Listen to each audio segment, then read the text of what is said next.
pagi pemirsa, apa kabar Anda hari ini? Broadcasting News kembali hadir menjumpai Anda dalam segmen berita, sosial dan budaya. Bersama saya, Reski Nabila Allegra Ramadhani, sejumlah informasi aktual, informatif dan terpercaya kami siapkan untuk Anda. Indonesia sebagai negara dengan lebih dari 700 bahasa daerah menghadapi tantangan serius dalam melestarikan warisan bahasa tersebut.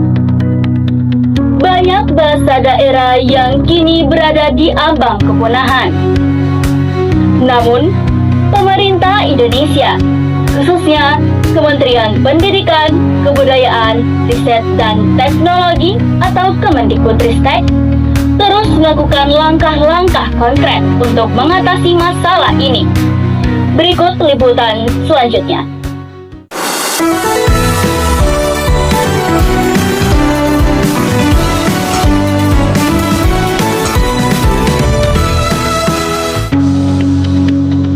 Salah satu inisiatif utama adalah program revitalisasi bahasa daerah yang dimulai pada tahun 2022, bertujuan untuk mengajarkan kembali bahasa-bahasa daerah yang terancam punah di sekolah-sekolah di seluruh Indonesia.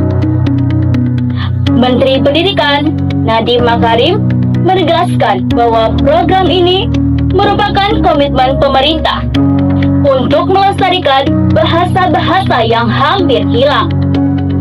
Dalam program ini, penutur asli bahasa dilibatkan sebagai pengajar guna membangun kembali fondasi penggunaan bahasa daerah di kalangan generasi muda. Hingga kini, program ini telah mencakup 39 bahasa daerah yang diajarkan di berbagai wilayah. Beberapa faktor penyebab kepunahan bahasa daerah meliputi: yang pertama, penuturnya tidak lagi menggunakan bahasa tersebut. Kedua, tidak mewariskan bahasa kepada generasi selanjutnya. Ketiga, dan yang paling penting, adalah sikap para penutur yang menganggap bahasanya tidak mendesak untuk digunakan. Revitalisasi bahasa merupakan upaya menciptakan bentuk dan fungsi baru terhadap bahasa yang terancam punah, dengan harapan jumlah penutur muda akan bertambah melalui proses warisan, baik secara pembelajaran klasikal maupun non-klasikal. Melalui upaya ini, diharapkan bahasa-bahasa daerah tersebut dapat kembali hidup di tengah generasi muda dan memperkuat identitas budaya lokal. Selain program revitalisasi, dalam dunia sastra, Badan Bahasa juga terus mendorong pelestarian bahasa melalui program MASTERA atau Majelis Sastra Asia Tenggara. Program ini berfokus pada pengembangan karya sastra yang memanfaatkan bahasa daerah dan memperkenalkan karya-karya tersebut ke dunia internasional. Penulis muda dari berbagai Asia Tenggara, termasuk Indonesia, didorong untuk mengeksplorasi budaya lokal dan menggunakan bahasa daerah dalam karya sastra mereka. Sebagai langkah nyata dalam mendukung upaya ini, pemerintah juga aktif bekerja sama dengan berbagai pihak, termasuk lembaga pendidikan dan komunitas lokal, untuk menyelenggarakan seminar dan workshop yang membahas pentingnya pelestarian bahasa daerah.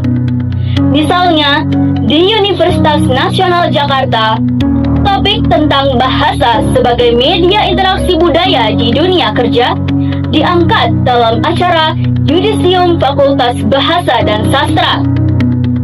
Acara ini menekankan bahwa memahami bahasa dan budaya lokal dapat membantu lulusan untuk lebih adaptif dalam menghadapi perubahan di era globalisasi.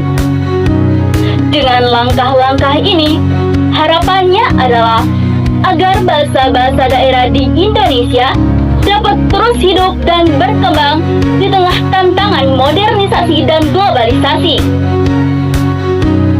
Demikianlah pemirsa, upaya pemerintah bersama berbagai pihak dalam menjaga dan melestarikan bahasa daerah sebagai warisan budaya yang tak ternilai.